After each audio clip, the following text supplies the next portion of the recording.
ಮುಸ್ಲಿಮರ ಮತಕ್ಕಾಗಿ ಮಮತಾ ಹೊಸ ರಾಗ ಪರ್ಯಾಯ ಆಧಾರ್ ಕಾರ್ಡ್ ಕೊಡ್ತಾರಂತೆ. ಮುಸ್ಲಿಮರ ಮತ ಬ್ಯಾಂಕ್ ಭದ್ರಗೊಳಿಸುವ ಸಲುವಾಗಿ ಪಶ್ಚಿಮ ಬಂಗಾಳ ಮುಖ್ಯಮಂತ್ರಿ ಮಮತಾ ಬ್ಯಾನರ್ಜಿ ಹೊಸ ರಾಗ ತೆಗೆದಿದ್ದಾರೆ. ಕೇಂದ್ರ ಸರ್ಕಾರ ಮುಸ್ಲಿಮರ ಆಧಾರ್ ಕಾರ್ಡ್ಗಳನ್ನ ಕ್ಯಾನ್ಸಲ್ ಮಾಡುತ್ತಿದೆ ಎಂಬ ಹೊಸದೊಂದು ಆರೋಪವನ್ನ ಅವರು ಬಹಳ ನಾಜೂಕಾಗಿ ಮಾಡ್ತಿದ್ದಾರೆ. ಈ ಆರೋಪದ ಜೊತೆಗೆ ತಮ್ಮ ಸರ್ಕಾರ ಯಾವುದೇ ಕಾರಣಕ್ಕೂ ಎನ್ಆರ್ಸಿ ಜಾರಿ ಮಾಡಲು ಬಿಡೋದಿಲ್ಲ ಎಂದು ಹೇಳುವ ಮೂಲಕ ಮುಸ್ಲಿಮರಿಗೆ ಅವರು ಸಂದೇಶವೊಂದನ್ನ ಕಳಿಸಲು ಯತ್ನಿಸಿದ್ದಾರೆ. ಇತ್ತೀಚೆಗೆ ಮಮತಾ ದೀದಿ ಸಾರ್ವಜನಿಕ ಸಭೆಯೊಂದರಲ್ಲಿ ಮೊದಲ ಬಾರಿಗೆ ಆಧಾರ್ ಕಾರ್ಡ್ ವಿಷಯವನ್ನ ಪ್ರಸ್ತಾಪಿಸಿದ್ರು.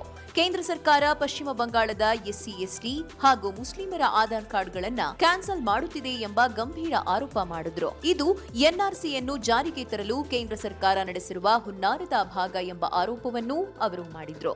ಆ ಮೂಲಕ ಮುಸ್ಲಿಮರಲ್ಲಿ ಭೀತಿ ಹುಟ್ಟಿಸಿ ಮತ ಪಡೆಯುವ ಹೊಸ ಯತ್ನವೊಂದನ್ನು ಮಮತಾ ಶುರುವಿಟ್ಕೊಂಡಿದ್ದಾರೆ. কারণ যাদের যাদের নাম কাটা হচ্ছে তাদের আমরা একটা আলাদা কার্ড দেবো, যাতে তারা কোনো বেনিফিট থেকে বঞ্চিত না হয়। হ্যাঁ, প্রবলেম হবে, ব্যাংক অ্যাকাউন্টের থ্রুতে হয়তো তাদের টাকাটা দেবে না। কোথাও একটা আমরা ভিডিও ক্যাম্প বসিয়ে ক্যাম্পে করে দিয়ে দেবো, তার পুরো রেকর্ডিং থাকবে, ভিডিও থাকবে, কিন্তু বেনিফিট তারা পাবেই। কোনো গরিব মানুষকে আমি না খেয়ে মরতে দেবো না।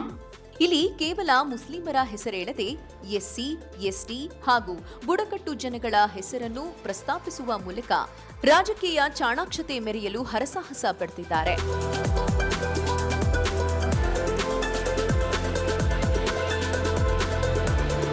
ಮಮತಾ ದೀದಿ ಇಷ್ಟಕ್ಕೆ ಸುಮ್ಮನಾಗಿಲ್ಲ.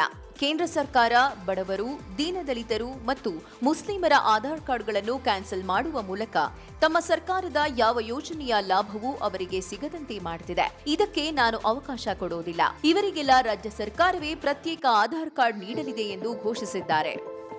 আমরা একটা পোর্টাল তৈরি করেছি, Aadhaar grievance portal of Government of West Bengal will start from tomorrow. Aadhaar Government Aadhaar Grievances Portal, যারা বাংলাটা বুঝতে পারছেন না আমি জানাতে চাই, আধার সমস্যার portal of Government of West Bengal. ರಾಜ್ಯ ಸರ್ಕಾರ ಪ್ರತ್ಯೇಕ ಆಧಾರ್ ಕಾರ್ಡ್ ನೀಡುವ ಯೋಜನೆ ಅಷ್ಟು ಸುಲಭವಲ್ಲ. ಅದು ಮಮತಾ ಅವರಿಗೂ ಗೊತ್ತಿದೆ. ಆದರೆ ಇದನ್ನು ಚುನಾವಣಾ ವಿಷಯವನ್ನಾಗಿ ಮಾಡುವುದಷ್ಟೇ ಅವರ ಉದ್ದೇಶವಾಗಿದೆ. ಹೀಗಾಗಿ ಈ ಕುರಿತು ಪ್ರಧಾನಮಂತ್ರಿಗಳಿಗೆ ಅವರು ಪತ್ರವೊಂದನ್ನ ಬರೆದು ಆಧಾರ್ ಕಾರ್ಡ್ಗಳನ್ನು ಕ್ಯಾನ್ಸಲ್ ಮಾಡ್ತಾ ಇರೋ ಬಗ್ಗೆ ಕಳವಳ ತೋರ್ಪಡಿಸಿದ್ದಾರೆ. ಈ ಆರೋಪಕ್ಕೆ ಆಧಾರ್ ಕಾರ್ಡ್ ನೀಡುವ ಸಂಸ್ಥೆಯಾದ UIDAI ಸ್ಪಷ್ಟನೆಯನ್ನ ನೀಡಿದೆ. ಯಾವೊಂದು ಆಧಾರ್ ಕಾರ್ಡ್ ಕೂಡ ಕ್ಯಾನ್ಸಲ್ ಆಗಿಲ್ಲ ಎಂದು ಪ್ರತಿಕ್ರಿಯೆ ನೀಡಿದೆ ಎಂದು ಬಿಜೆಪಿಯ ನಾಯ ಸುವೇಂದು ಅಧಿಕಾರಿ ಟ್ವೀಟ್ ಮಾಡಿದ್ದಾರೆ. ಹೀಗಿದ್ದಾಗ್ಯೂ ಮಮತಾ ಪರ್ಯಾಯ ಆಧಾರ್ ಕಾರ್ಡ್ ನೀಡುವ ತಮ್ಮ ಹೇಳಿಕೆಯನ್ನು ಪುನರುಚ್ಚರಿಸುತ್ತಲೇ ಇದ್ದಾರೆ.